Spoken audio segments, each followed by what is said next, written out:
ভিডিওটা বর্তমান সময়ের জন্য খুবই উপযোগী। আমি প্রত্যেকদিন ভিডিও বানাই, তবে কখনো লাইক চাইনি, কমেন্ট চাইনি, শেয়ার করতে বলিনি। আজকে একটা অনুরোধ করব, এই ভিডিওটাতে একটা লাইক করবেন, একটা কমেন্ট করবেন, একটা শেয়ার করবেন, যাতে সবাই দেখতে পারে। আর সেখান থেকে একটা মানুষও যদি সংশোধন হয়, নিজেকে সঠিক পথে নিয়ে আসে, তাহলে আমি সার্থক। আর আপনারাও সওয়াব পাবেন, কারণ আপনাদের লাইক কমেন্ট শেয়ারে এই ভিডিওটা অন্যের কাছে পৌঁছাবে, সবাই দেখতে পারবে। এই গরমের মধ্যে যেসব বোনেরা বাসায় গেঞ্জি বা টি শার্ট পরেন, তাদের উদ্দেশ্যে কিছু কথাগুলো মনোযোগ দিয়ে শুনবেন, ইনশাল্লাহ অনেক কিছু বুঝতে পারবেন। যেসব বোনেরা বাসায় গেঞ্জি বা টি শার্ট পরেন, আপনারা কি জানেন কার কার সামনে গেঞ্জি বা টি শার্ট ব্যবহার করা যাবে? অনেকেই হয়তো বলবে মারামদের সামনে ব্যবহার করা জায়েজ আছে, কিন্তু আপনার ধারণা সম্পূর্ণ ভুল। কারণ যে আপনার বাবা হয়, যে আপনার ভাই লাগে, সেই সম্পর্কের আগেও তাদের আরো একটি সম্পর্ক আছে, তারা হলো পুরুষ। তাদের মধ্যে পুরুষত্ব আছে। আপনি যখন গেঞ্জি বা টি শার্ট পরে তাদের সামনে হাঁটাচলা করবেন, ঘোরাঘুরি করবেন, তখন তাদের মানসিক চিন্তা ভাবনায় পরিবর্তন আসতে পারে। তখন তারা খারাপ রাস্তায় পা দিতে পারে। কারণ মানুষটি সবসময় শয়তান ধোঁকা দিতে থাকে, তাই তারা শয়তানের ফাঁদে পা দিয়ে ফেলতে পারে, অবৈধ কাজে লিপ্ত হতে পারে। আপনার সাথে না করলেও অন্য কাউকে সুযোগ পেলেই ধরে বসতে পারে। হাদিসে বলা আছে, কিয়ামতের আগে ভাই তার বোনের সঙ্গে, বাবা তার মেয়ের সঙ্গে, ছেলে তার মায়ের সঙ্গে জিনায় লিপ্ত হবে।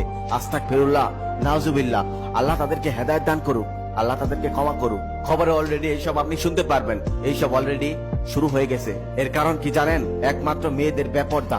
কিছু মেয়েরা তো এখনই রাস্তাঘাটে প্যান্ট টি শার্ট পরে ঘুরে বেড়ায়। ওইসব মেয়েদের তো লজ্জা শরম কিছুই নেই। তারা মুসলিম নাকি অন্য ধর্মের, সেটাও বোঝা যায় না। আল্লাহ তাদেরকে হেদায়েত দান করুক, আল্লাহ তাদেরকে ক্ষমা করুক। এখানে কিছু বেপরদা মেয়েরা বক্তব্য রাখবে যে আমাদের দেশে তো 5 বছরের শিশু মেয়েকেও দর্শন করা হয়, বৃদ্ধকেও দর্শন করা হয়। তাদের উদ্দেশ্যে আমি একটা কথা বলবো। তাদের এই প্রশ্নের দাঁত ভাঙা জবাব দিতে আমি একটা কথা বলতে চাই। সে অনেকদিন আগের কথা, আমার পাশের বাসার এক আন্টি একদিন বিরিয়ানি রান্না করছিলেন। তার বিরিয়ানির গন্ধে পুরো মহল্লা মৌ মৌ করছিল। সেদিন সেও আমাকে বিরিয়ানি দিল না। তারপর আমার বিরিয়ানি খেতে প্রচন্ড ইচ্ছে করলো, গন্ধ শুকার কারণে। তারপর আমি বাজার থেকে বিরিয়ানির সকল জিনিসপত্র কিনে এনে বিরিয়ানি বানিয়ে খেলাম। আমি সেদিন কিন্তু বিরিয়ানি খেতাম না, একমাত্র সেই বিরিয়ানির গন্ধ পেলাম, তাই খেতে ইচ্ছে করলো, তাই খেয়েছিলাম। তেঁতুল দেখলে যেমন কিছু মেয়েদের জিভে পানি আসে, জিভ এক হাত হয়ে যায়, ঠিক তেমনই কিছু পুরুষের বেপরদা মেয়েদেরকে দেখলে জিভ এক হাত হয়ে যায়, বুক করতে মন চায়। লোকালয়ের মধ্যে তখন তাকে হয়তো ধরতে পায় না, তারপর আড়ালে গিয়ে যাকে পায় তাকে ধরে বসে। সেটা বাচ্চা হোক, সেটা বয়স্ক হোক, হোক বা যুবতী,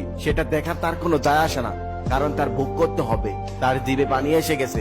আশা করি ওইসব বেপরদা মেয়েরা এই প্রশ্নের উত্তরটা পেয়ে গেছেন। তাই বোনেরা, এইসব কাজ থেকে আপনারা সাবধানে থাকবেন। আপনি অবশ্যই গেঞ্জি বা টি শার্ট পরতে পারবেন, সেটা আপনার ব্যক্তিগত রুমে, কেউ যেন না দেখতে পারে। ইনশাআল্লাহ আপনি আপনার স্বামীর সামনেও পড়তে পারবেন, কোনো সমস্যা নেই। তবে আমার মনে হয় এইসব পরা না পরাই উত্তম, কারণ আমাদের প্রাণপ্রিয় নবী হযরত মুহাম্মদ সাল্লাল্লাহু আলাইহি সাল্লাম মহিলাদেরকে পুরুষদের পোশাক পরতে নিষেধ করে গেছেন। এতে ফিতনা হতে পারে, মহিলাদের পোশাক হবে ঢিলাঢালা। আমাদের প্রাণপ্রিয় নবী হযরত মুহাম্মদ সাল্লাল্লাহু আলাইহি সাল্লাম কোনো কথা এমনি এমনি বলেনি। আশা করি সবাই বুঝতে পেরেছেন। আসলে গরমটা কোনো সমস্যা না, সমস্যাটা হলো তাদের চরিত্রে।